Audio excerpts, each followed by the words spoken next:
Oi, oi, it's your boy, the great Nora Cornholio, Jack Slack. It's the Jack Slack podcast. We got 2 weeks of Apex slop to catch up on, and we're finally entering the end game. We get a pay-per-view. We get a good pay-per-view.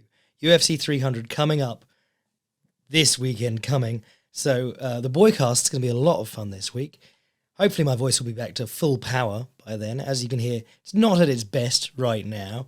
Got a little bit ill for a couple of days, and then people were going like, where's the podcast? It's been a few days. Is Jack still ill? And I was like, no, I'm not still ill. I just have no voice. I'm just sitting watching these terrible fights and not able to comment on them. Because no voice, no podcast. That's how the medium works. But we're doing it. I don't know how long I'll last. I don't know if my voice gives out after 10 minutes, but we're here today to talk about God knows. What did we watch this weekend? Oh, Brendan Allen versus Chris Curtis 2. Piss Squirtis was back in action, ladies and gents. Saw someone write that underneath the I think it was the poster they dropped last week. The top comment was just some guy saying Piss Squirtis. And I was laughing about it for about 10 minutes. I kept remembering it throughout the night and then laughing more. Just one of those childish nicknames that you can't actually top. But before we do Apex Slop, as I have been doing lately, we are going to talk about something positive from the weekend of fights, from the combat sports world. Something that you can look up right now on YouTube for free, costs you nothing. They're not going to make you sit through prime hydration ad reads. They're not going to make you sit through all that bollocks that the UFC normally do. Rajadamnern World Series, which is the official name of the fights that they promote out of Rajadamnern, obviously one of the top 2 stadiums in Thailand. They had a terrific fight and also quite a high-profile fight between Kumandoi, who was the, I believe, 118 pounds champion, and he used to be their 115 pounds champion. Very, very good fighter. And he was fighting this up-and-comer called Kunsuk Klek. Kumandoi is 30, and Kunsuk Klek's only 18. And it was a really interesting matchup of physiques because obviously Kumandoi's got like that older man, been doing this forever, got that thick muscle bod, and Kunsuk Klek has this sort of adolescent boy body. But, you know, they're fighting the same weight. And it was just a terrific fight. Kumandoi, he most recently had a try at kickboxing and he did really well. He beat the Rise 54 kilo champion Shiro in their, I think it was 53 kilo tournament, 54 kilo tournament. And he ultimately lost to Toki Tamaru. But I rewatched that fight with Shiro, and Kumandoi comes out like a house on fire. He's throwing switch kicks to the body and arm as hard as he can. He throws a double switch kick immediately off the bat, and then immediately goes to do it again, and instead of doubling it up, he throws the right straight immediately afterwards, and Shiro's already trying to come back and get something back off him because he's eaten 3 switch kicks on the arm in a row, and he gets dropped by a punch, and then Shiro's in a hole for the rest of the fight, and he's trying to chase down Kumandoi, and Kumandoi's hitting these beautiful switch kicks. He's got this lovely move where he throws the left hook while stepping slightly out to the left and pivots, so that when he throws his right kick, it comes in through the front of the guard as opposed to from the side, and Shiro was having horrible trouble with that. But then this fight with Kunsuk Klek's checks were money.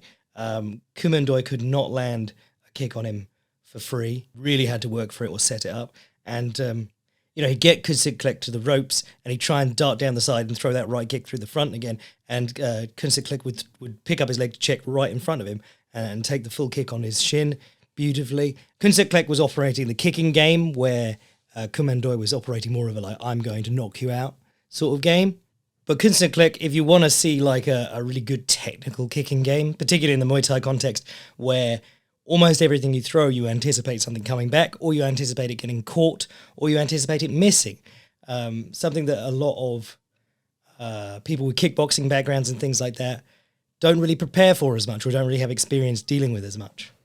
But Kunsuk Klek, he'd throw a kick, he'd miss it, and he'd immediately back kick with the same leg, do a little donkey kick and knock Kumandoi off balance as he was coming back in, or he'd throw his kick, get it caught, and slip the heel in and just do a little teep into the gut to keep Kumandoi off him.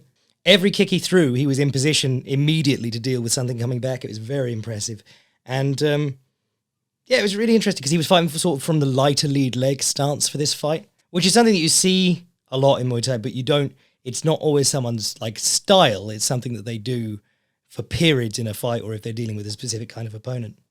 But for huge portions of this fight, he's on like tiptoe of the lead foot, ready to bring it up at any time to deal with Kumandoi. And he really reads like one of those technical kickers rather than one of those power kickers, because he was always in position to just throw up a high kick with one of his legs. Who's a great example? Superbon, obviously. If you watch the footage of Superbon sparring with some of the Japanese kickboxers, he'll be like, they'll be like doing their two hands flurries, and he'll be playfully throwing slow punches in close range, and he'll take a slight step back and just place his shin bone on their neck without they just go, oh, your shin bone was on my neck. They're never getting kicked upside the head by him. He's so controlled. But that's what Kunsiklek read like. Someone who could just pick that leg up from anywhere and throw the high kick. And Kumandoi throws a left kick, misses, spins into a wheel kick. And the first one, he hits this dude on the chin, and Kunsiklek takes it. But there was another one where he missed both kicks, and Kunsiklek immediately throws up a high kick and kicks him in the head with the shin bone. So they both took some thunderous connections. But that is all to say that it was a very impressive fight between two very high-level guys at one of the top stadiums, and you can watch it for free on YouTube right now. What they've been doing recently at Rajab Nern, I remember like 4 or 5 years ago, finding this stuff meant going to random Thai YouTube channels, often dudes just filming it from the crowd, and having to try and keep abreast of things that way. But Rajab Nern World Series, or whatever they're calling themselves, have done a really good job of like making themselves a more Western style fight promotion to promote the Thai fighters in the Thai style fights.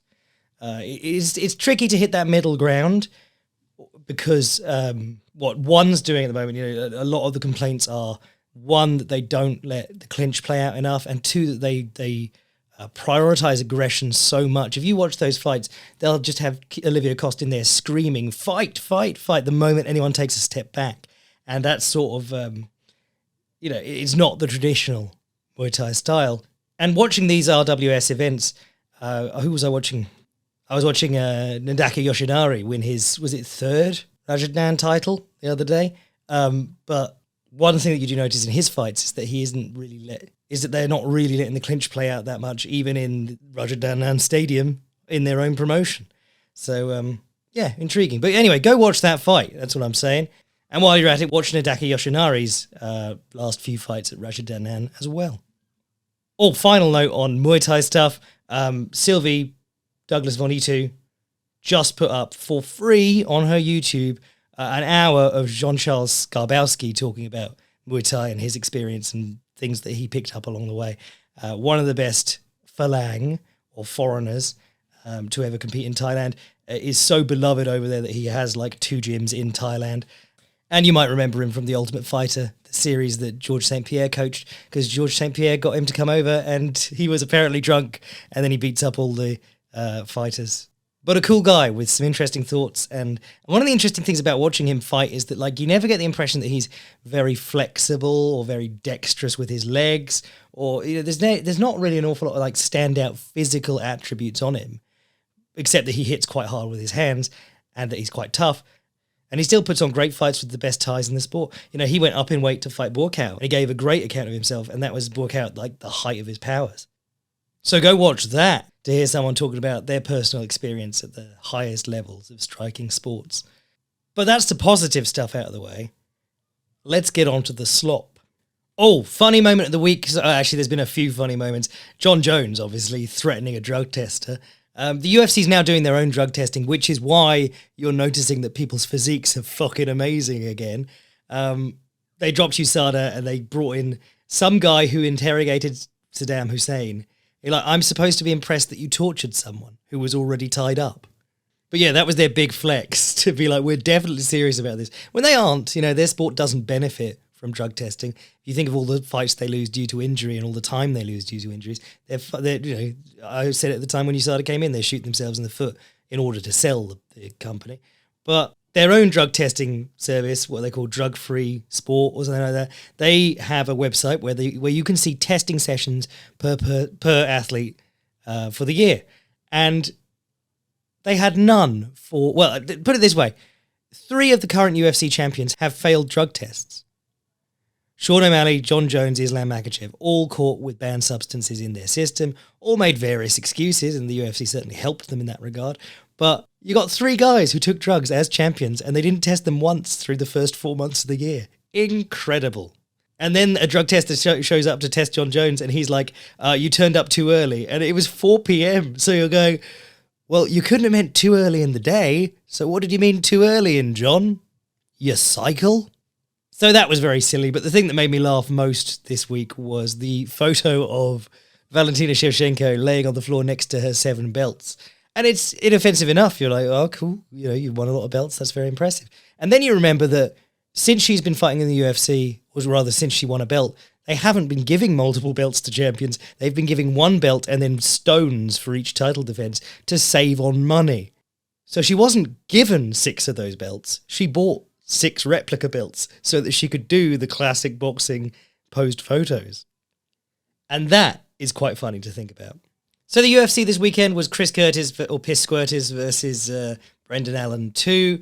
Nobody was really hyped for this. I thought the fight was pretty decent. Not quite as decent as some people seem to. There were people talking about this as the best fight of the year so far. And I thought, God, if it is, what have we been doing this year? But they had a good fight. Allen won the split decision. A lot of people felt like Chris Curtis did more damage, and that Allen, his big moments seemed to be like taking the back where he couldn't really attack effectively from. But I liked what Brendan Allen was doing by circling and throwing the kicks on the open side. Curtis doesn't like kicks. Curtis doesn't like people who circle. Chris Curtis' stance is still hilarious to me. He's got his back foot pointing straight out to the side like a duck.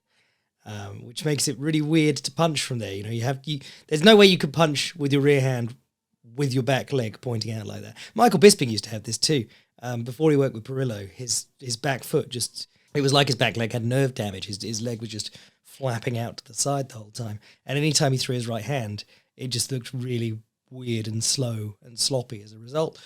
But Curtis is all right. I really like that left straight that he throws as sort of a jab when he uses it to close the distance and throw the right hook to the body. He did that very early on, and he didn't do it too much for the rest of the fight, but I always enjoy that. He did that tons against Gastelum, even though they're both southpaws. But it worked really well. A lot of this was Chris Curtis eating straight punches and then either slipping or taking straight punches and throwing his right hook across the top and then coming back in combination, which worked well. Brendan Allen mixed in the wrestling, got the takedowns, got on the back, and then ultimately got in the classic back trap that we talk about so often on this podcast. If you get on someone's back, that's the end goal in jiu-jitsu, traditionally. But if you get on someone's back and you're not on top of them and they're not face down on the ground, you don't really have any strikes. You could maybe do heel strikes to the belly, which no one seems to do, except John Tuck and BJ Penn. John Tuck got a TKO in the UFC by heel strike to the solar plexus, which is incredibly cool, and no one's done it since. But aside from that, you don't have much. You've only got fighting for the choke, and if they hold your glove in the legal way, not the illegal way, if they hold your wrist where your glove is going to act as a big pillow to stop you from choking them, you've got problems. So Chris Curtis would just hold the glove, slip his shoulders to the mat, frame across the face with his elbow, which was quite cool, and then try to get on top, and it worked. 3 out of 4 times he did it, he got on top. 1 time he got mounted, and then he just continued working and was fine anyway. This is not a sport where being mounted is the end of the world. Very few people are good enough from there, and we'll talk about that momentarily with PFL and my boy, as I wipe back a tear. My boy Linton Vassell lost, largely by having his hands cut off from mount. But yeah, it was interesting because Brendan Allen was getting good positions and then getting better positions and losing as a result of getting the better positions. It's like you'd have been better just staying, trying to come up on top in half guard and holding him there, dropping the odd elbow. How do I feel about the decision? Don't care. They'll probably do a third fight at some point. These guys will probably fight each other 5 more times and it'll happen. There's no way you can stop it. If anyone watches or not, it'll be going on. That's the apex, and these guys are thoroughly apex fighters. But people talking about like Brendan Allen getting away with robbery here. You know, I'm not going to talk about that when he's got that giant robbery over Jacob Malkoun. Side note, I'm probably not going to talk about the previous week's fights that much, but Jacob Malkoun turned up and boxed a dude's face off. I couldn't believe it. He did a jab and dip along the fence. He pressured him to the fence, jabbed, dipped, came up with an up jab right straight. He was tooling this guy up on the feet, and I was going, oh my God, what? Malkoun's got hands now. I mean, Andrei Petroski does kind of suck, but it was very cool. So what else on this card didn't suck? Co-main sucked. Damon Jackson versus Alexander Hernandez. Hernandez got into the UFC on short notice as a rising star and sparked Beneil Dariush, setting his title hopes back by like 4 years.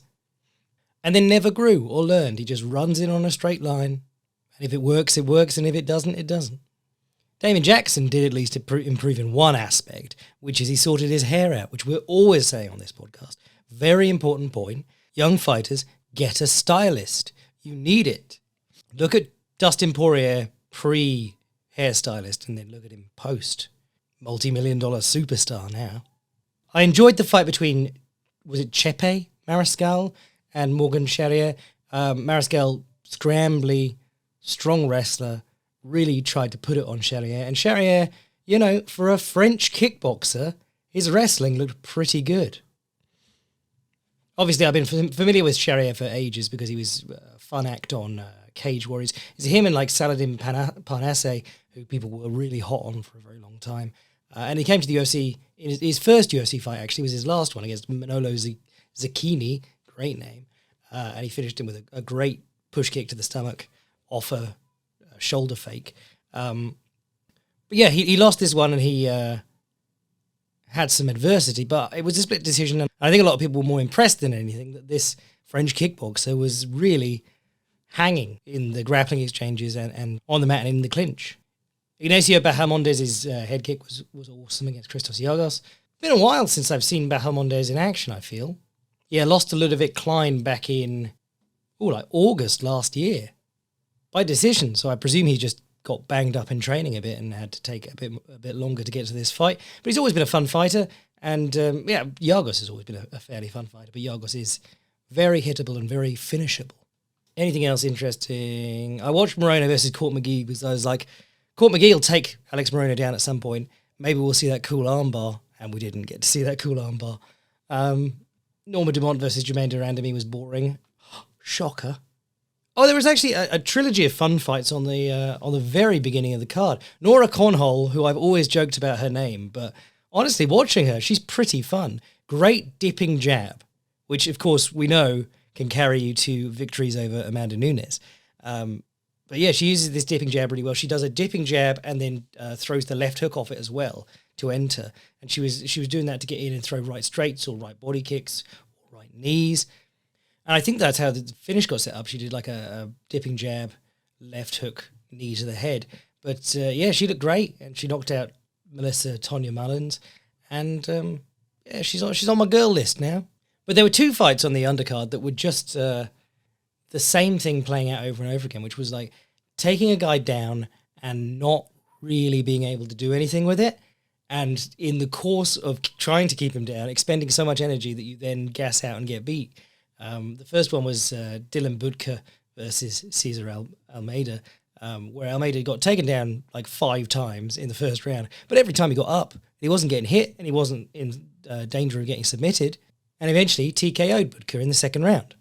But the same thing happened with Jean Matsumoto versus Dan Argueta. Argueta just kept trying to hold him down and eventually stuck his head in a guillotine and got tired. Or got tired and stuck his head in a guillotine. But he went out cold in this guillotine and then he woke up and looked like the Rock selling. He was like wide-eyed looking around like, what happened?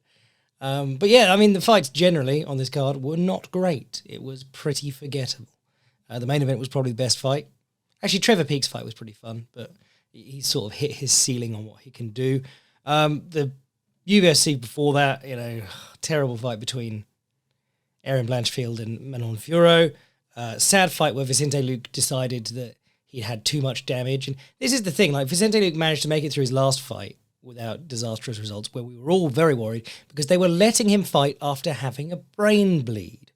And I think this fight showed that he was, no matter, I mean, he's one of the hardest bastards in that division. He just walks people down.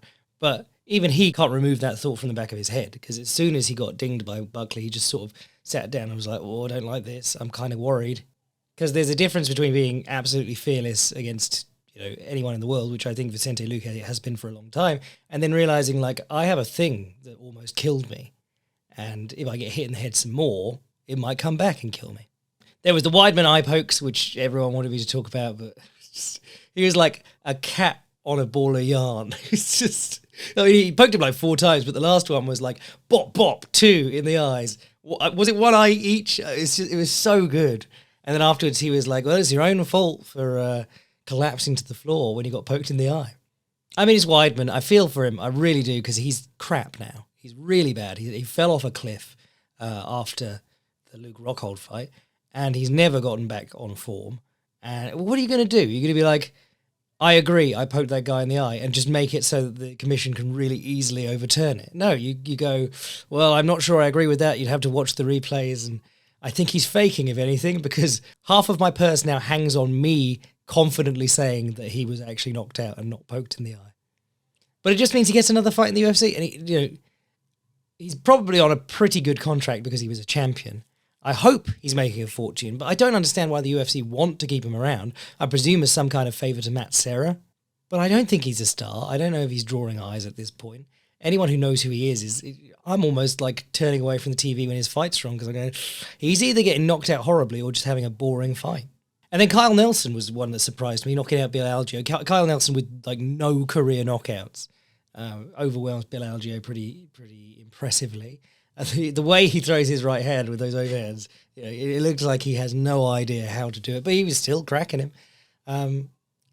But then, with Bill Algeo, the fight was waved off, and he could have been trying to do that thing where he looks into the audience and shades his vision with his hand, as if to say, where did that punch land?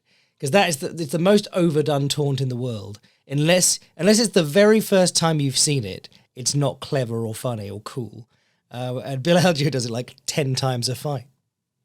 And Nate Landwehr, he also was awesome. He got his ass kicked in the early going, and then he came back. And to be honest, I wasn't super impressed with him even as he was succeeding.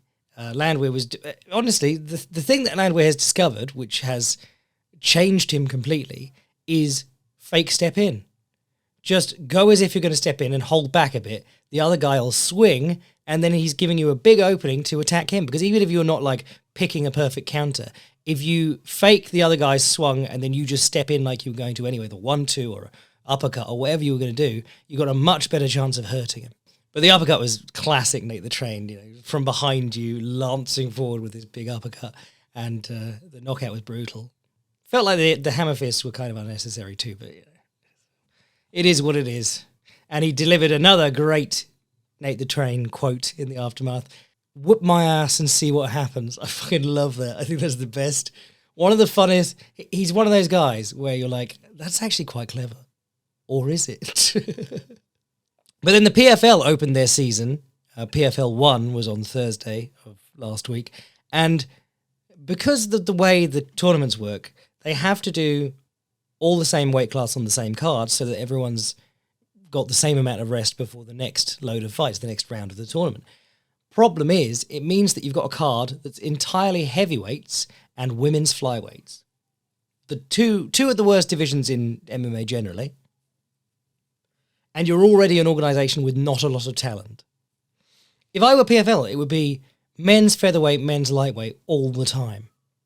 Maybe stretch up to welterweight. Maybe go down to bantamweight. Women's atomweight. Women's atomweight, strawweight, maybe. But anything higher than that, you're mental. And the only reason that I really watched it, because it was just dreadful to watch, but my boy Linton Vassell, in the co-main event, he's taking on Denis Goltsov, who was the previous runner-up in the tournament. And honestly, sip of tea because my throat's falling apart. Honestly, one of the best takedowns Linton Vassell's ever hit. Picks up the single, pulls him in, grabs the double, takes him down. Gets on top, passes beautifully. Goltsov, big dude, so he pushes him back to half guard. But Vassell passes again. gets to the mound, and I went, oh shit, here we go. Because Linton Vassell, I think people after this were like, oh, Linton Vassell exposed. It's like, as what? We knew he was a old heavyweight who gasses, who doesn't have very good takedowns and isn't very good off the bottom, and his striking is awful too. What we do want to see is Linton Vassell get on top and throw their Milton Keynes concrete cows down on his opponent. And if you've watched Linton Vassell's last 6 fights on his winning streak, with the exception of the Moldavsky one, he just gets on top of people and he batters them with elbows. Problem is, PFL tournament, in addition to being a stupidly quick turnaround for everyone, and also focusing on divisions that everyone hates, and also being presented in a product that is almost impossible to watch without falling asleep, they don't allow elbows. Because they figure if someone gets opened up with a big cut, they're never getting cleared in 2 weeks' time or whatever it is to fight again. Makes sense, but it's awful. So Linton Vassell's mounted on this guy, looking down, going, how do I hit? He's just throwing these awkward punches. If you watch his fight with Sergey Haratanov or whoever else he beat up on that streak, they put up their arms to protect themselves from big punches around the side, and he gently slots an elbow through the middle, just like a nice Muay Thai up elbow. Just goes straight down the middle, and he murders people with that, and that's normally the beginning of the end. But he wasn't allowed to do that, so he sat on top, being awkward. Then the second round, he gasses the hell out, and then the third round, he's finally finished. There was some cool moments in the second round where he was coming up on single legs from the bottom, which he's actually pretty decent at. But the third round, you can just see that he comes out for the third round, and he just looks like he wants to rest with his hands on his knees. Absolutely gassed. He's 40 years old. He's absolutely gigantic. Very sad. Very sad. I don't think PFL's the place for him. If they're not allowing elbows, there's no point. So basically, the last 2 weeks of fights have been trash. However, we are now going downhill into UFC 300. I'm going to lose my mind on the Boycast on Wednesday or Thursday, talking about these fights. But just to give you a quick preview. Alex Pereira versus Jamal Hill. Honestly, I like that fight a lot more than people seem to. Zhang Weili versus Yan Jianan. Zhang Weili, best women's fighter pound for pound in the world at the moment, skill-wise. But there's that wonderful undercurrent of Yan Jianan sucks. If she wins a title, that's an indictment on women's MMA as a whole. But that's enough to make me watch, just out of fear. Then you've got Justin Gaethje versus Max Holloway for the third title in that poster that says 3 titles on the line. It's so fucking stupid. Why can't we just have good fights and call them good fights? Why do we have to have a stupid fucking belt on everything? But Gaethje versus Holloway, that's fun. Charles Oliveira versus Arman Tsarukyan, that is a banger. Oliveira, been doing this forever, gets hurt in every fight. Arman Tsarukyan seems to be his time. He's finally finishing people, and good people at that. So, yeah. Bo Nickel versus Cody Brundage. What's that doing in there? Calvin Kattar versus Aljamain Sterling. Bizarre fight out of nowhere, but I love it. Holly Holm versus Kayla Harrison. The piss break. Sadiq Yusuf, my boy, is taking on Diego Lopez. God damn, that's a banger. This is the thing. Jalen Turner versus Renato Moicano. Sadiq Yusuf versus Diego Lopez. Those 2 fights are better than anything that's been booked for about 4 weeks. And they're on the undercard. Jessica Andrade is fighting Marina Rodriguez. Bobby Green versus Jim Miller. What is that? Is that the 4th time they fought? They must have.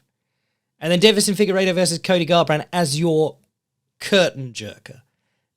It's a pretty compelling fight, even with them both being in advanced stages of decomposition. But they're going to be fighting to an empty arena. That's how good this card is. Cannot wait. So join me on the Boycast. I would say I've been working at about 30% today. So if you want to see me at 100, sign up to the Patreon to do that. If you want to send an email to the podcast, jackslackpodcast@gmail.com. And if you want to see what I'm writing anytime, fiveprimer.com. I'm your boy, Jack Slack. It's good to be back, but the fights were all whack. Bless.